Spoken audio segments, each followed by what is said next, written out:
मराठा नेते मनोज जरांगे पाटील आपल्यासोबत आहेत. सर काय सांगाल, गेल्या काही दिवसापासून बीडचं नाव जे आहे ते मोठ्या चर्चेत आहे. त्यातच आता काल रणजित कासले जे निलंबित पी-एस आहेत, त्यांनी धनंजय मुंडेवर असे गंभीर असे आरोप केलेत. कितपत तथ्य वाटतं ते त्यांनी आरोप केलेले त्याच्यावर?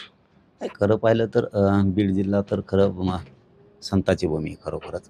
ते बदनाम व्हायलाच नाही पाहिजे. परंतु आता काय राजकीय स्वार्थासाठी गुंडगिरीच्या टोळ्या चालवणं, त्याच्यातून खुनं करणं, त्यातून पैसा संपत्ती कमवणं आणि त्याच्यातून राजकीय लाभ पदाचे उचलणं ह्या प्रकरणासाठी खूप बीड जिल्ह्यातल्या लोकांना त्रास झाला, हे मात्र नाकारता येणारच नाही.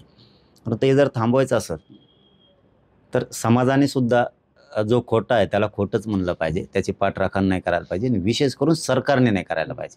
म्हणजे भले त्यांच्या पक्षातले नेते असले काय आणि मुख्यमंत्री असले काय, यांनी पाठराखण न करता त्यांना जेलमध्ये जाऊ द्यायला पाहिजे. कारण ते 6 आरोपी होत आहेत. पण आता काय सरकारचे प्रतिनिधी त्या मॅटरमध्ये घुसलेत आणि ते जाहीरपणानं मीडियात सांगतात. जाहीरपणानं सांगतात की देशमुख कुटुंबानी आणि आम्ही ठरवून 6 आरोपी होणारे थांबवलेत व्हायचे. ही म्हणजे शॉर्ट बसण्यासारखा विषय ही गंभीर असा आरोप केलाय की वाल्मिक कराडचं एन्काउंटर करण्याची सुपारी जी आहे ती धनंजय मुंडेंनी रणजित कासेला दिली होती. काय वाटतंय नक्की कशामुळं धनंजय मुंडे वाल्मिक कराडला संपवण्याचा प्रयत्न करत असतील? नाही, आता ते तपासात होईल ना. आता ते पकडलेत म्हणल्याच्या नंतर ते PSI पकडले तर ते तपासात होईल. त्याबद्दलची आपल्याला डिटेलमधली माहिती नाही आणि ज्या गोष्टीत मला खरंच पूर्ण माहीत नसते ना, मी बोलत नाही. आहे मी खेड्यातला, मी आहे गरीब, परंतु आपल्यात प्रामाणिकपणा हे ठासून भरलेला आहे. त्यामुळे मोगंबी मी रानहानीत नाही कुंकडे माहीत नसलं तरी आरोप करून नुसते पळसूट असेल तर ते होईल ना.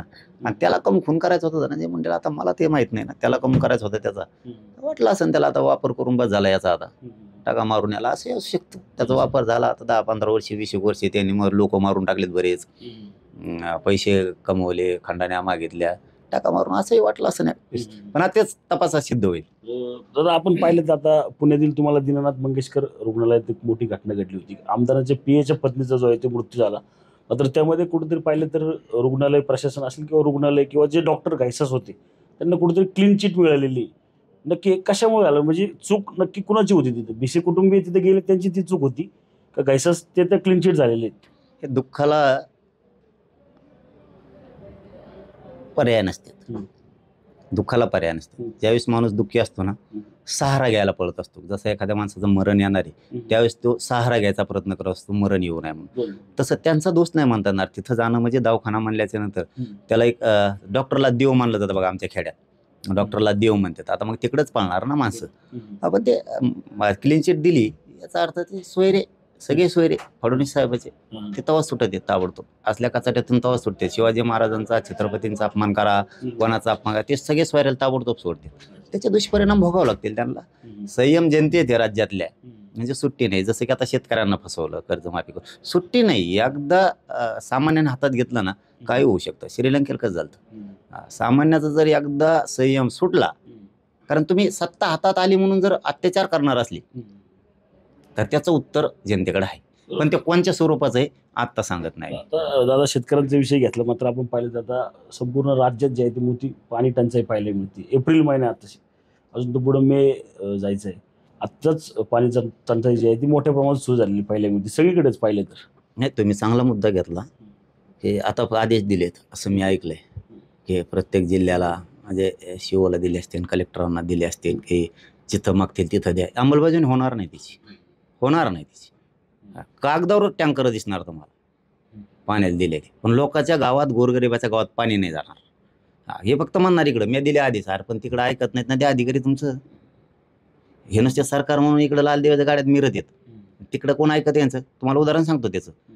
फडणवीसांनी कितीही आदेश देऊ द्या, खालचे अधिकारी ऐकत नाहीत. त्याचं जिवंत उदाहरण, कुणबी नोंदी शोधण्यासाठी शिंदे साहेबाची समिती गठीत केली, नोंदी सापडल्या, पण अधिकारी प्रमाणपत्र देत नाहीत, व्हॅलिडिटी देत नाहीत. सोलापूर जिल्ह्यात जवळपास 1,500 ते 2,000 प्रमाणपत्र थांबले. जालना जिल्ह्यात परतूर म्हणून आहे, तिथले SDM सुद्धा जाणून बुजून देत नाहीत. असाच प्रकार खुलताबाद, रत्नपूर म्हणतात त्याला, आणि कन्नड या भागात पण. तसाच तुमच्या पुण्यातल्या भोरमध्ये सुद्धा तेच प्रकार आहे. हे जाणून बुजून देत नाहीत. आता आम्हीच मोहीम राबवायला सुरुवात केली. सरकारकडे आम्ही आता यादी घ्यायलो. कोण कोण अधिकारी मराठा समाजाचे कुणबी नोंदी निघाले त्याचे प्रमाणपत्र देत नाही, व्हॅलिडिटी देत नाही, जाणून बुजून. कारण पोराच्या आता CETचे परीक्षा आहेत, आता जूनला ॲडमिशन सुरू होतील. आता गरजेचं आहे आम्हाला. मुद्दाम देत नाही येत ना, यांना सस्पेंड करायचं. तर आम्ही आता सरकारकडे मागणी करणार आहेत आणि सस्पेंडच करून घ्या. मी एखादं भाऊ तुम्हाला मी खरं सांगतो, मी बळच मागं लागत नाही. आता ती माझी बोली भाषा फक्त मराठवाडी आहे, मग शेतकऱ्याचे म्हणून ते थोडंसं जड जातं एखाद्याला. मी मागं लागत नाही, पण आत्तापर्यंत 2.5 वर्ष झाले त्या आंदोलनाला मागं लागलेल्याचा कार्यक्रमच बसविलेला आहे. आता जे जे अधिकारी मला राज्यात आढळणार आहेत लोक सांगणार आहेत की ह्यो व्हॅलिडिटी देत नाही, ह्यो कुणबी नोंद सापडलेला असून प्रमाणपत्र देत नाही, जाणून बुजून वंशावळीचा आणा म्हणतो, आमकाचा आणा. आता नवीन TV9च्या माध्यमातून मुख्यमंत्र्यांकडे एक मागणी करतो. माझ्या लक्षात आलं, बरं झालं की नवीन त्यांनी एक दक्षता समिती म्हणून गठीत केली. काय गरज आहे? अरे आहेत त्या गावा लेवलच्या दक्षता कमिट्या, तालुका लेवलच्या दक्षता कमिट्या नीट काम करीनात.